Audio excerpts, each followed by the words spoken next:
Okay, in the lab we have been working with the Keplers equation. So, and Kepler's problem we discussed about that also little bit.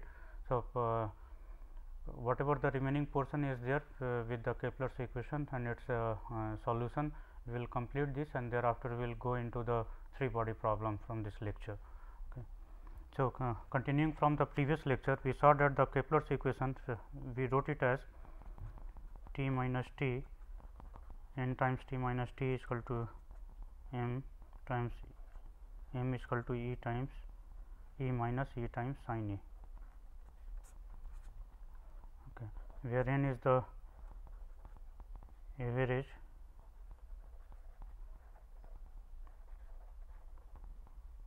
angular speed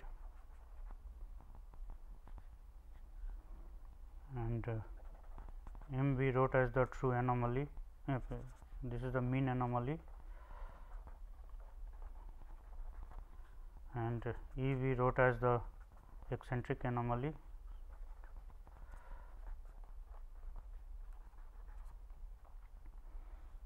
Okay. So, m is a quantity.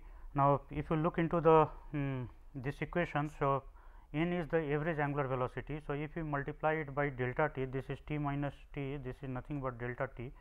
So, if you multiply by this quantity, so this is your average angular velocity or average angular speed, and this you are multiplying by delta t. So, the total quantity you get is an angle.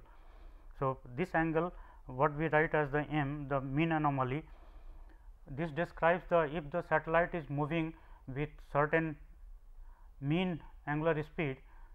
Okay. So, this is a mean or the average angular speed. So, in time delta t how much angle it is going to cover. Okay. So, therefore, this is a quantity which is just a mathematical description, it does not have any physical interpretation. Just like the eccentric anomaly we had the physical interpretation, for the true anomaly we have the physical interpretation, but as such that kind of physical interpretation does not exist with m, it is just a mathematical quantity.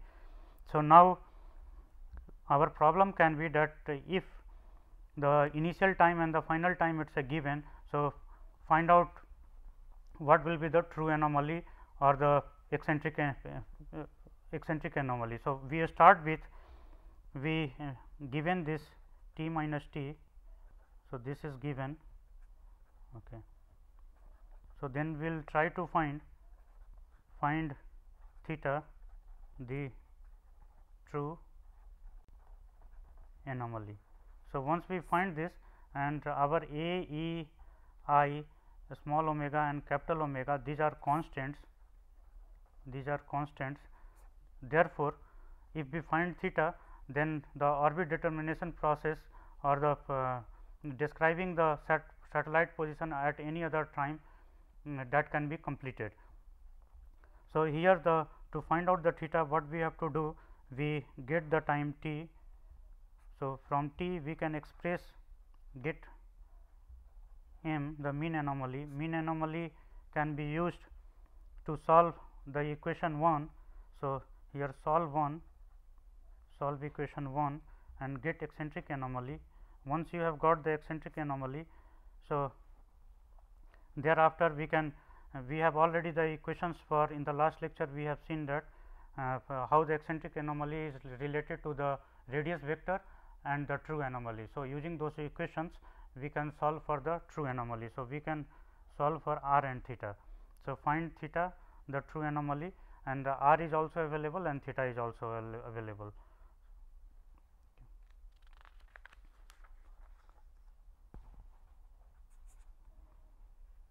Okay. So, for solving the theta, we use this equation tan theta by 2, this is equal to 1 plus c 1 minus c under root times tan e by 2. Okay. So, this completes the process of calculating the true anomaly at any other instant of time, and of course, we know the value of r can be written as a times 1 minus e cos e. So, if e is known, so r can also be calculated. So, once we have done this, then the question arises how to solve equation 1. Okay. So, for solving the equation 1, we can do it by some numerical process, but in the beginning to start with the numerical process we need some guess for the eccentric anomaly. So, we can write equation 1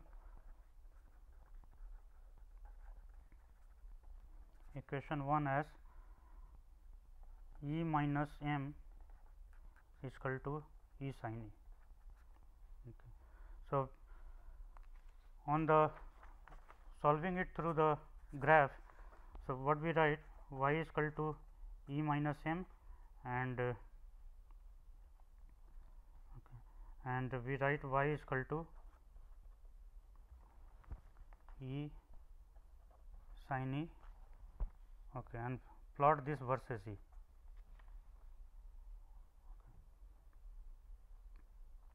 So, this y is equal to E minus m and plot this versus e. So, if we do this plot,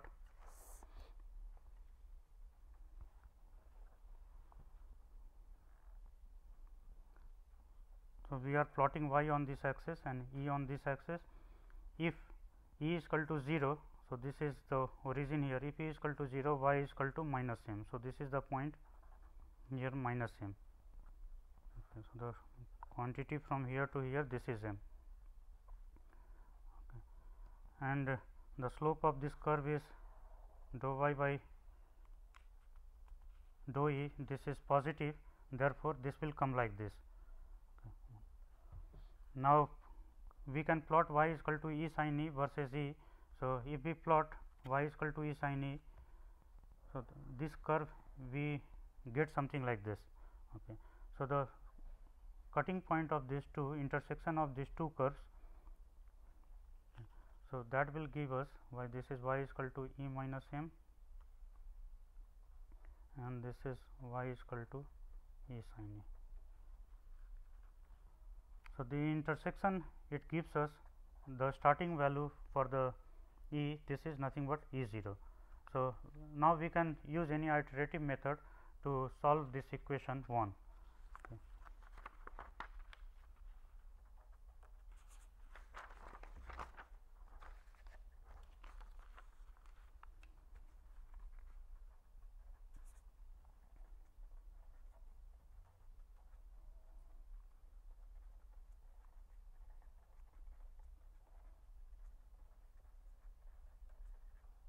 Can be used to solve equation 1. Okay. So, suppose we write E is equal to m plus E sin e, this is from 1. Okay. Therefore, starting with E is equal to E 0, we can write E 1 is equal to m plus E sin E 0. Okay. Next time we can write E 2 is equal to m plus, once we evaluate this numerically and thereafter we can find E 2 is equal to E sin E 1 and so on.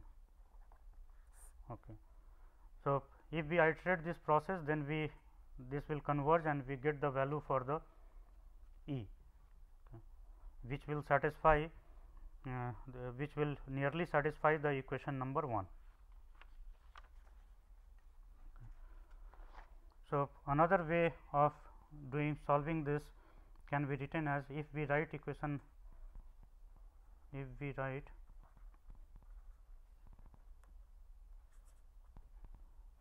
1 as phi is equal to m minus c plus E sin e, okay, and we do the Taylor expansion of this to the first order, then we can write E 0 plus delta E 0. Okay.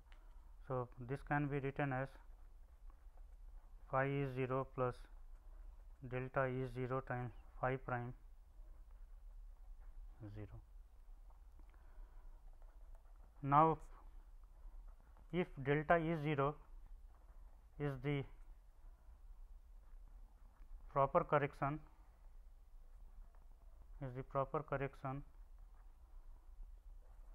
so that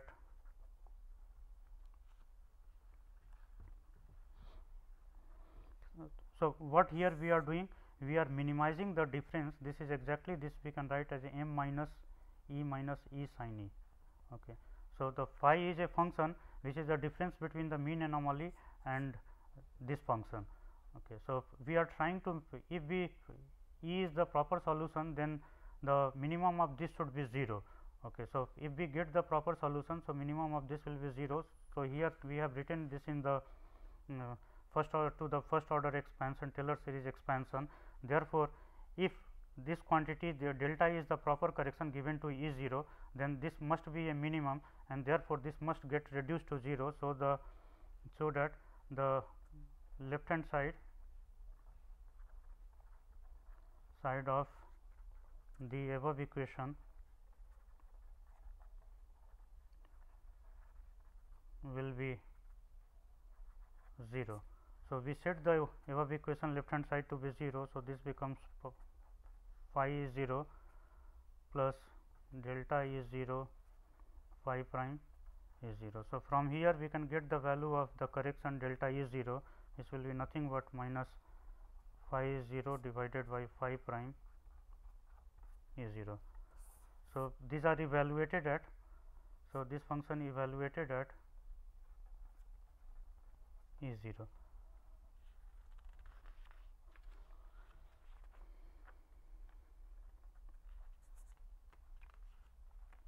Now, once we know the correction, then using that correction we can write E 1 is equal to E 0 plus delta E 0, okay, and continue this process.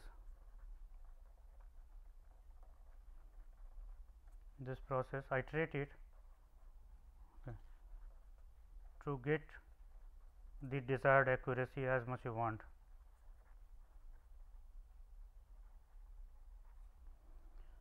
So, here we have delta E 0, this is in the previous step we have written, this is nothing but phi is 0. So, phi is 0 is nothing but m minus E 0 plus E sin A 0, and the derivative of this will be, we are taking the derivative of that. So, that will be nothing but 1 minus E cos E. We are taking the derivative with respect to E. Okay. Where phi prime E 0, this we have written as 1 minus E cos A 0. So, after iterating this process, we get the proper value for E. Now, we come to the Keplers problem. So, as we have stated in the Keplers problem, that Keplers problem can be precisely stated as, given the position and velocity of the satellite at time t 0, you find the velocity and position of satellite at another time t. Okay. So, there are various methods for solving this. We do not go into this, because the numerical integration, the precise numerical integration method are available, such as the Runge-Kutta scheme, or either the Gauss-Jackson method, what is called the predictor corrector method. Okay. So, using any one of them, we can propagate the position and velocity of the satellite with respect to time. So, here we just look into the description of this problem. So, we have the Keplers problem.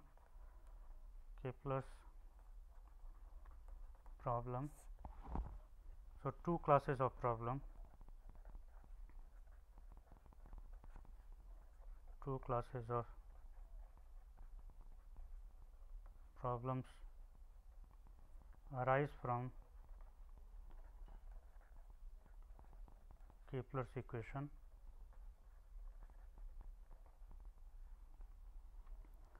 Okay. One is time to travel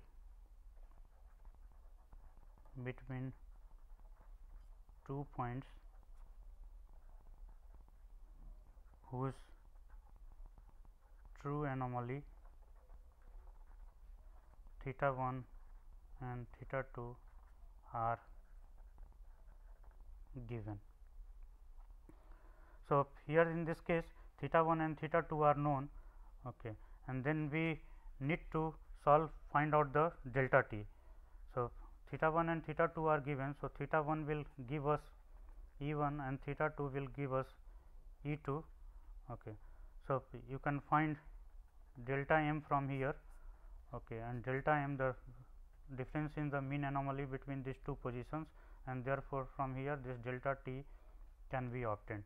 So, delta t can be determined.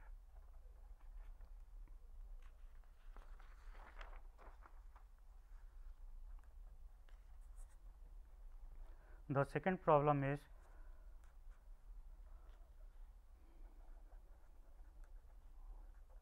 location of a satellite in orbit after a certain amount of time. So, this is especially known as the Kepler's problem. This is especially known as Kepler's problem, or more generally we call this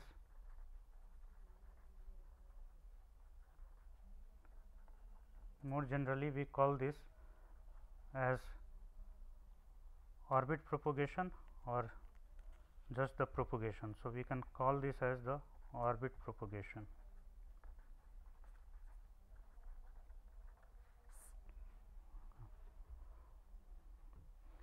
So, the Kepler equation Kepler's problem, it basically deals with the orbit propagation. So, for the orbit propagation, as I told earlier, that either the numerical method can be used, or either the Kepler's equation itself can be used, where we propagate the true anomaly and solve true anomaly, and then the other orbital parameters are constant. Therefore, we can calculate the position and velocity at any other time. But the propagating in terms of the orbital elements, because here the orbital elements, the 5 orbital elements are constant, only the true anomaly is varying. So, in this case is easier. Let us suppose the case where all the orbital elements are varying, and that happens in most of the cases in the this our solar system. It happens because there are various perturbative forces. It is not just the two body problem, where the central body is just a spherical one, but in the two body even in the two body problem, if the central body is not a spherical one, it is bulged just like the earth, and around this the one satellite moves, then satellite will not remain in the same orbit. That is, all the orbital parameters will change with time because of the bulge of the earth. Okay. Therefore, if we consider the solar system, so in the solar system, if the earth is moving around the sun, but simultaneously there are other planets also, and those planets, they perturb the orbit of the earth. So, the orbit keeps changing, okay, but obviously it happens over a long period of time. So, therefore, to get the general orbit solution for in body problem, as we have stated earlier, that even for two body problem, in the true sense we are not getting the absolute motion, but we are not solving for the absolute motion, but only for the relative motion. And for the relative motion, we got the Kepler's equation, and we solved it. But if the other perturbative forces are available, as we will see later on for the 3 and the n body problem, then we have to do this by numerical integration. There is no other way of doing this. The analytical solution, it is only available in few very restricted cases. Okay. So, we have the problem 2. So, this the Kepler's problem, which is the statement number 2 here. So, this can be dealt with. So, Kepler's problem or the orbit propagation problem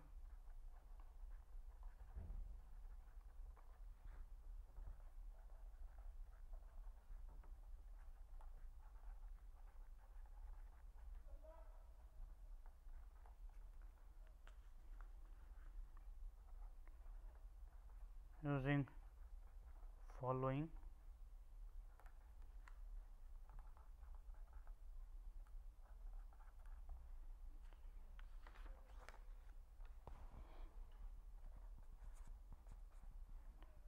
So, as I stated earlier, if there is no perturbative forces,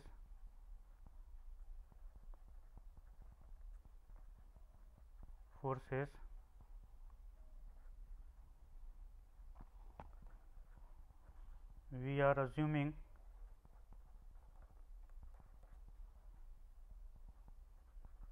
even the absence of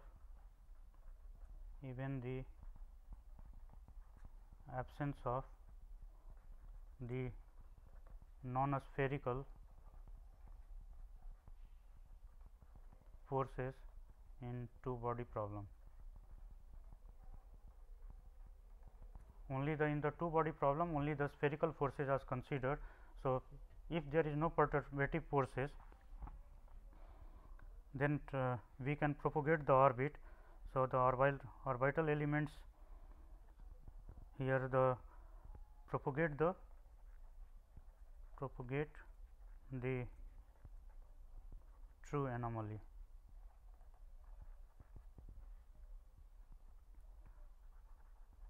while other orbital elements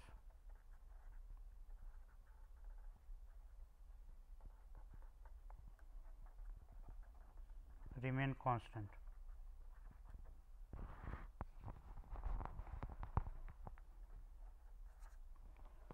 So, another method can be called the FG series.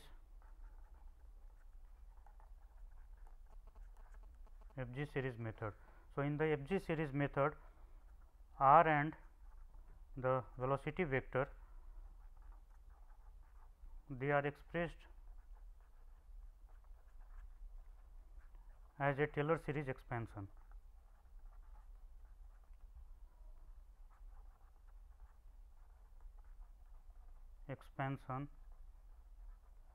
At any other time t.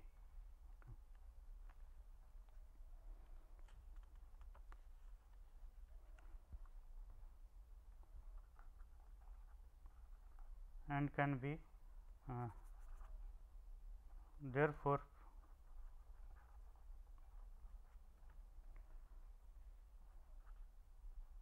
r and v at time t can be obtained. So, we are not going into the details of these methods, F and G series method or either the Gauss-Jackson method. Okay. So, if you are interested for this particular orbit propagation problem, so you can either look into the book by P.R. Escobar. This is called the orbit determination. It is a book on orbit determination. So, this by P.R. Escobar, very classical book. So, you can refer to this and it greatly describes this FG series method.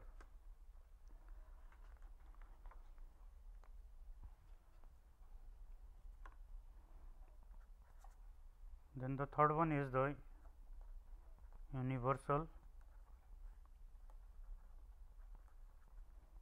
variable technique.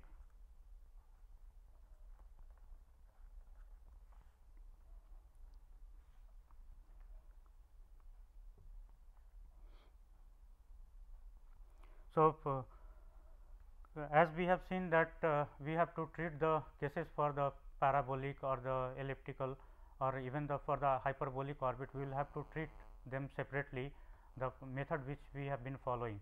So, if we follow that method, then the separate treatment is required, but if we want to integrate them in one, so this is called the universal variable technique, again which we are not going into the details of this method. You can refer to the standard textbook which is mentioned in the syllabus. Okay. So, universal variable techniques, this treats all the conic section problems in an integrated manner.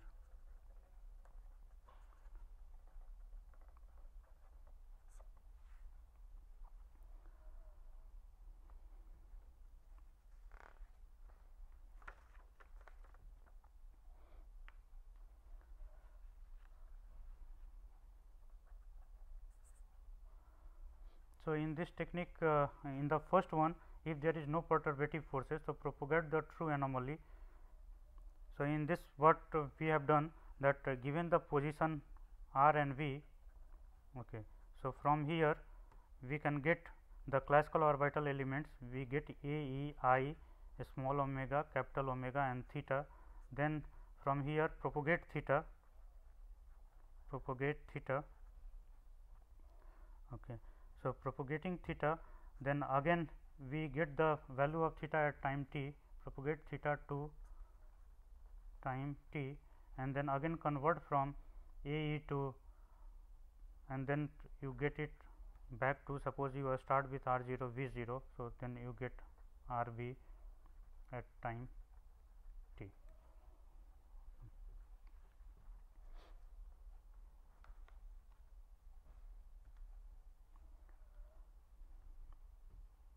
While the b that we have considered, this FG series method. So, this is only applicable when the spherical forces are present. For any perturbation, this cannot be applied, or if the, say the, if we have a satellite, for that we want to get the position and velocity at any other time t, then in that case FG series it will be difficult to apply it, because it will be difficult to apply this FG series method when the satellite is thrusting, okay, because in that case it the extra terms are available beside the spherical terms, there will be the thrusting terms which will be accelerating the satellite. So, again this method will not be applicable.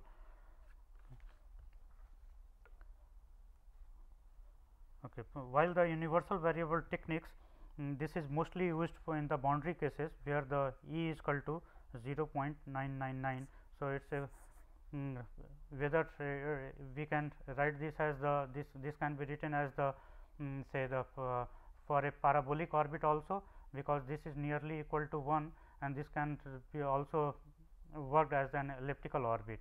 So, in such boundary cases this universal variable method is very useful. So, we conclude our 2 body problem here and proceed to the 3 body problem. So, in the 3 body problem,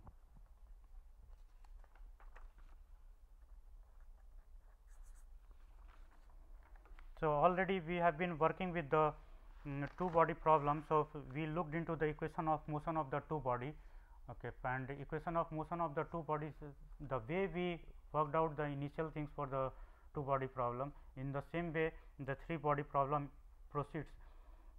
But as obviously we have told earlier that for the 2 body problem, even we cannot solve the absolute motion in absolute motion of the 2 body problem. So, similarly here also for the 3 body we cannot do it, okay. But in the case of 2 body problem, it happened that at least we had the solution for the relative motion, and we got a lot of insight into how the orbit will look like and how to propagate the orbit. So, it is a very useful in the case of, suppose we have a satellite around the earth and we want to look into this problem. So, obviously some preliminary analysis can be done using the 2 body method, and but for getting very useful result, very reliable results, then we have to go to the 3 body problem, and the 3 body problem solution, obviously as we have stated that even the 2 body case we cannot solve. Now, in even the case of the 3 body problem, it is no solution exists, okay, but some solution has been attempted. So, we go through that. For the restricted motion, some solutions are available. Once we impose certain conditions, then we can solve the 3 body problem. So, let us start with this. Light forces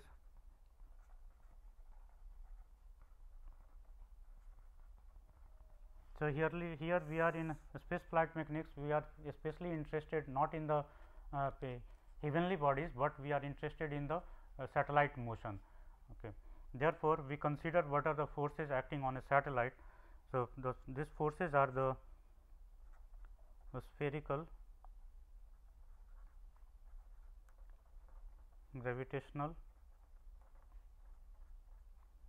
acceleration, that is we are considering the main body about which the satellite is moving, the what we call as the primary body around which the satellite is moving to be a spherical, then this force will be present only. Okay. Then we can have gravitational forces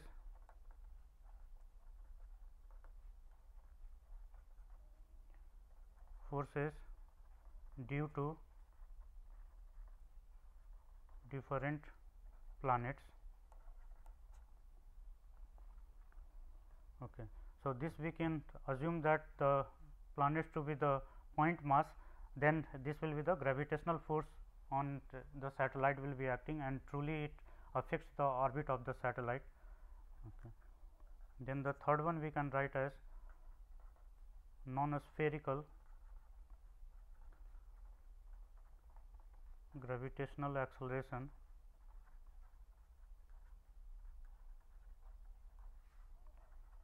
due to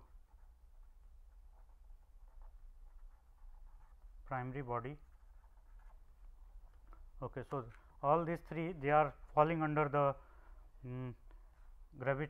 under the gravitational attraction term. Okay. Then the fourth one we can write as indirect ablation perturbation. So, these are they act as perturbation. So, this is perturbative force,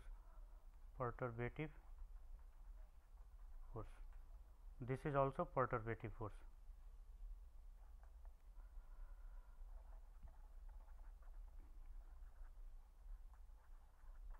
Okay. So, indirect ablation perturbation. So, this also is perturbative force.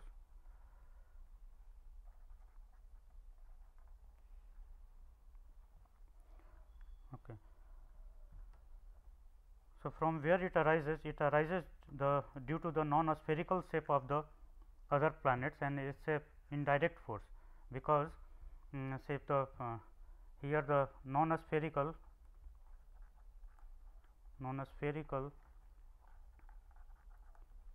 shape of the planets affect the acceleration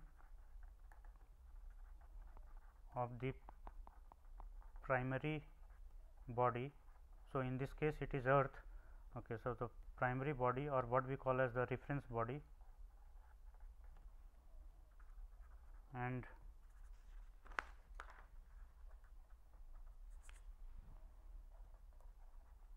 therefore, this affects the acceleration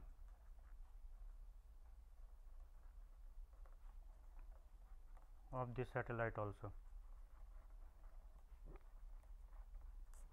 So, this is the indirect force which they affect the non-spherical shape of the planets. They affect the primary body, which is very large in shape, large in size, and therefore, once the primary body gets affected, so the satellite moving around this, it will be affected also. So, therefore, it is called the indirect ablation perturbation. Okay. So, then we have the fifth one, magnetic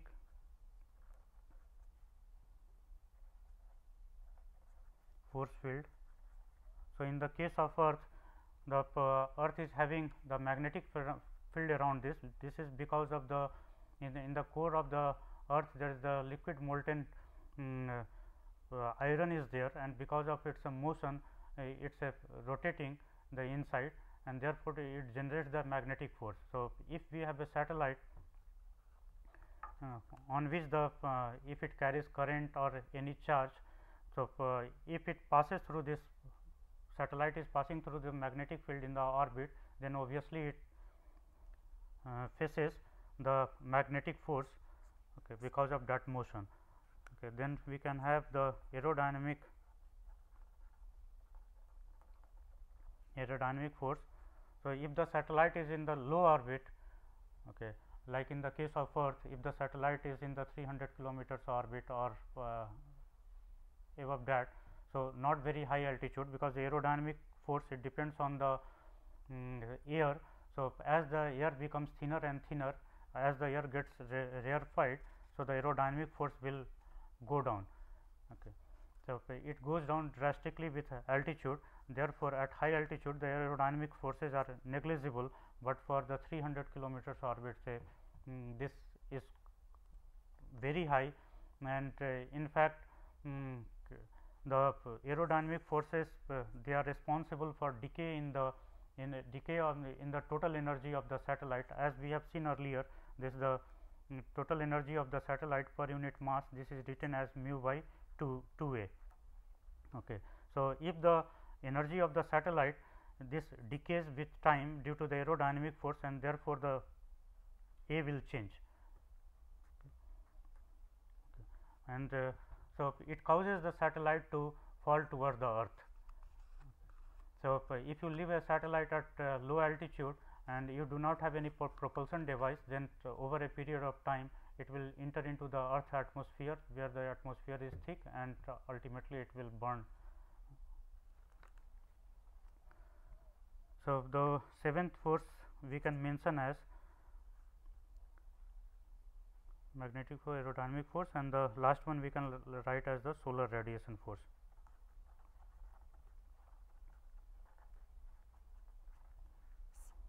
Okay. So, the solar, these are tangible forces, and they can be used even for propagating the orbit of the satellite, and sometimes this is also referred to as the devices which are used the solar, as the solar cell.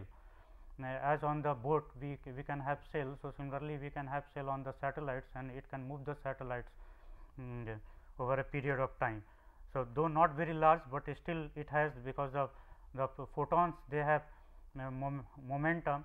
Okay. And once this momentum, if it is absorbed by the satellite totally, then that momentum is imparted to the satellite, and therefore, that changes the velocity of the satellite.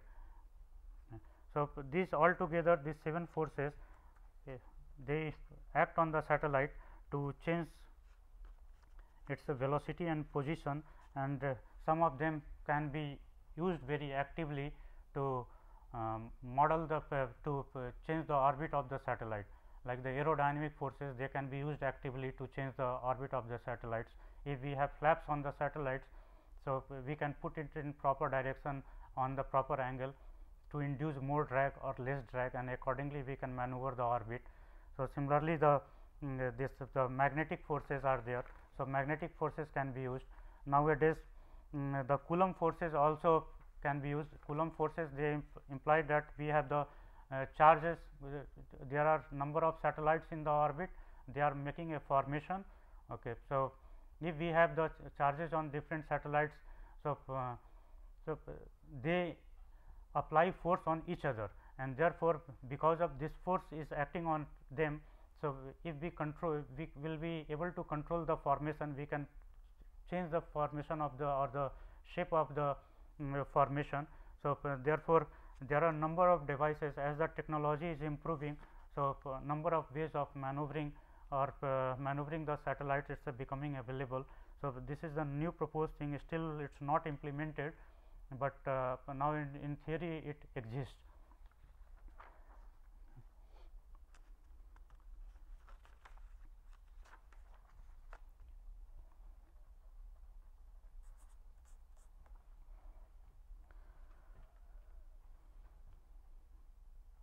So, we have till now the two body problem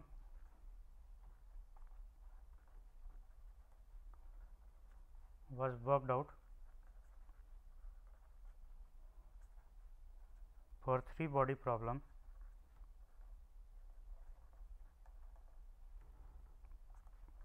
closed form solution is not possible.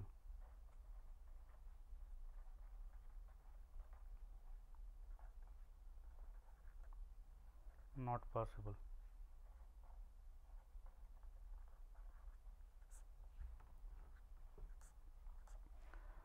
Okay, so in 1912 Sandman attempted to solve the three body problem,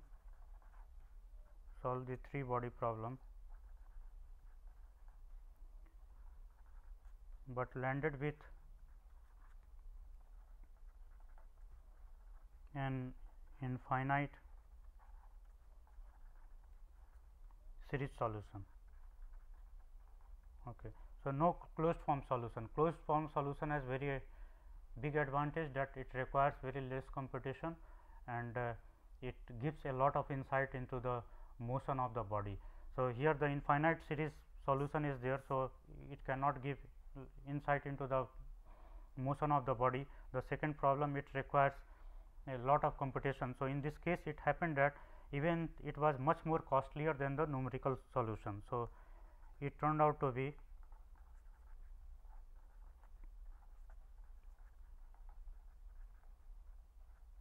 much costlier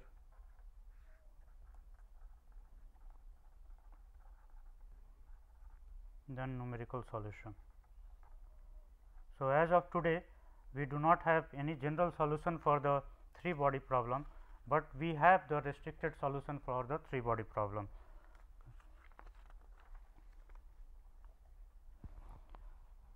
So, then we have the numerical solution exists. Numerical solution, it exists, okay, and number of methods are available.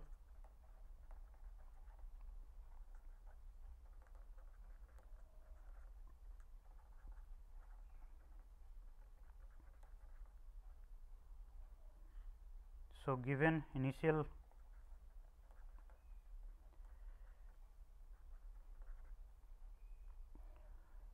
position r 0 and v 0, find r v at t. Okay. So, the equation of motion can be written and under the action of various perturbative forces, and can be numerically integrated to give r v at any other instant of time. So, obviously, it depends on the accuracy of the method, how accurate your method is. If the method is not very accurate, then error will build up over a short period of time. If method is very good, then error will be less over a long period of time. So, and moreover, the more precise your formulation is, means the if you take into account all the forces acting on the satellite, then precisely you will be able to predict the orbit of the satellite, means its position and velocity in the future. The more you do the approximation, the in formulating the problem, in writing the equation of the motion, suppose we delete the magnetic forces or the aerodynamic forces and some other indirect ablation forces. So, this is tending toward the approximation. We are trying to approximate the motion using the less number of forces. Then obviously, if we try to propagate the orbit over a long period of time, so it will produce very large over large error over a long period. So, those kind of things for the interplanetary motion, this kind of things are not accepted. We have to be very precise in formulating the problem and also in integrating. So, for integration also we require a very precise method, so that we get better precision and better position of the satellite in the orbit. So, then we have the analytical solution, but this is available for, we can get exact solution,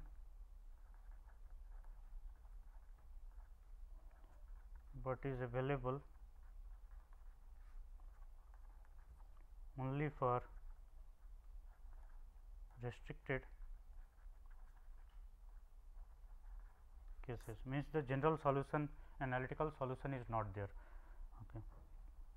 However, without solving the equation, you can study the property of motion. Just like earlier we have in the two body problem, even we saw that the total angular momentum of the two satellites, that is the angular momenta of the system, it remains as a constant. So, this gives insight into the problem that the plane of the orbit of the two satellites, it will remain fixed, okay, because the h is in that case constant, and the h is the angular momentum vector which is perpendicular to the plane of rotation of the two satellites, or the two particles, or the two body.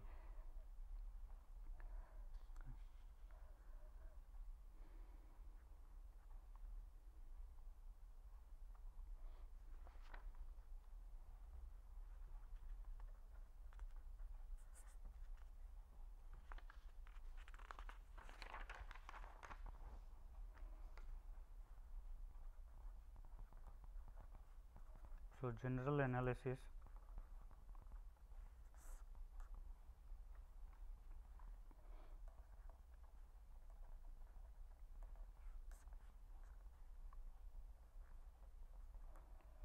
Definition is given at any instant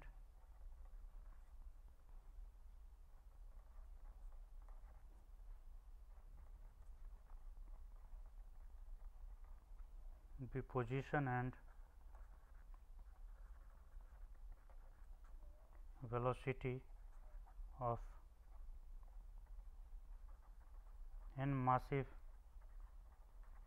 particles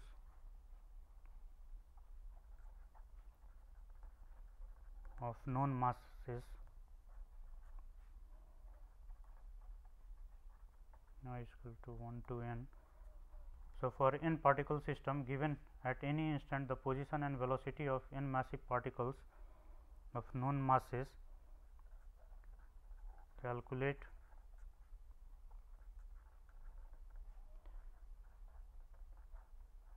their position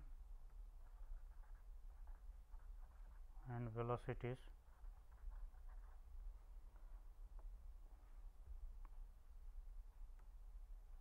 the positions and velocities here, position and velocities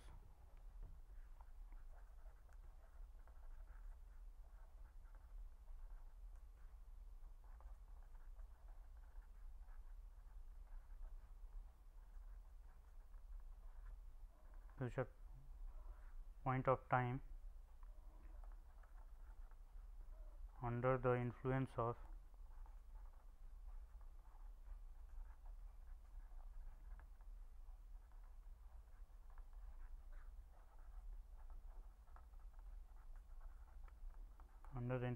their mutual gravitational attraction.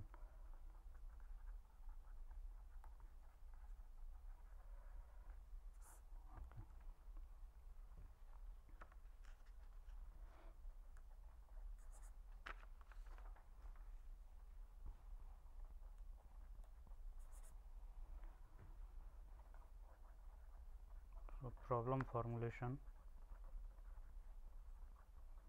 So, already we have discussed about the two body system, and for the three body system it is just the generalization of that. So, there is not much difference, only few mathematical techniques or mathematical simplification required, rest other things remain as it is. So, let us consider any inertial reference frame x, y and z here, and we have a number of particles there.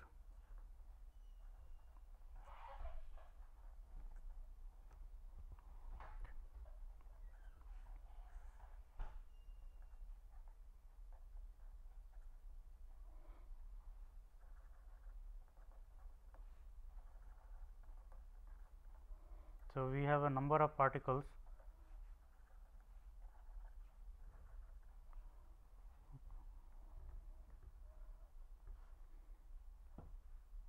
and we want to formulate the equation of motion for the ith body.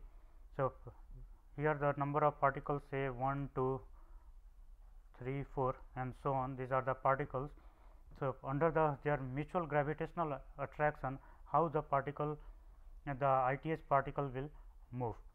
Okay.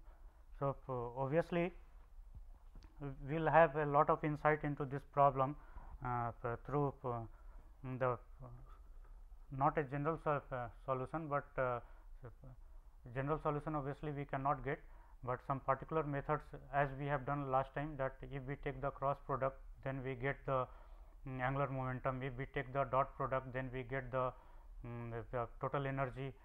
So, if we applied those kind of techniques, so similarly we can get the similar kind of equation which can be used to derive some insight into this problem. Otherwise, in general form we cannot solve it. Okay. So, we can write here, let us say r I j, this is equal to r j minus r I, and let us also write f I j is the force on ITH particle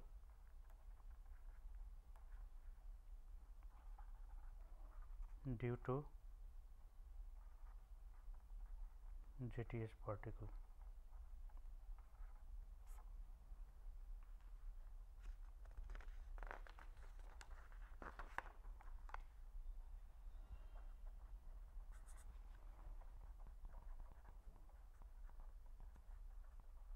Newton's law can be applied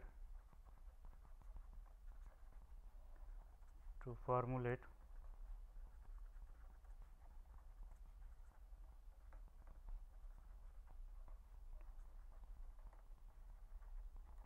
the equation of motion.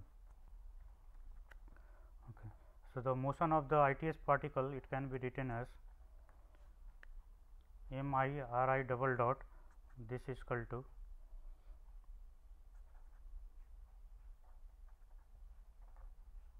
j is equal to 1 to n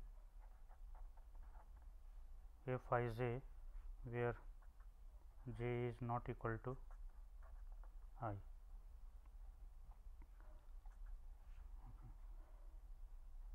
Here r I double dot implies dy d square dt square r I.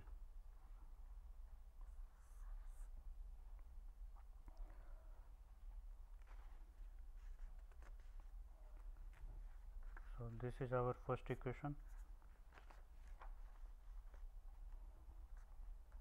This is the second equation. Moreover, f I j, this will be equal to minus f j I, that is force acting on the ITH body due to the JTH body will be equal to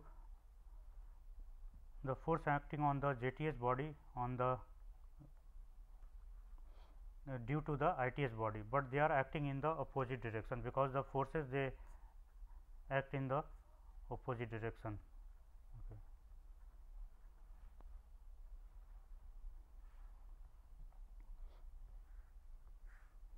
This is our equation number 3.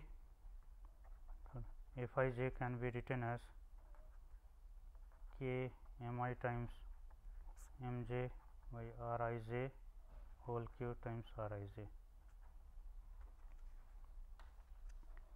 We can see the force acting on this particle is nothing but m I times m j, product of these two masses, and then it is a distance between, and it is directed from here to here, from ITH to JTH particle. So, the direction is r I j, okay, and then we divide it by r I j whole cube. So, this is nothing but f I j, the force acting on the ITH particle. Okay. So, the same thing we have written here, and we multiply it by the gravitational constant g, or we can write it as k. So, here let us write it as g, because most of the time we have using that notation for universal gravitational constant. Okay. So, this is g times, here we write g times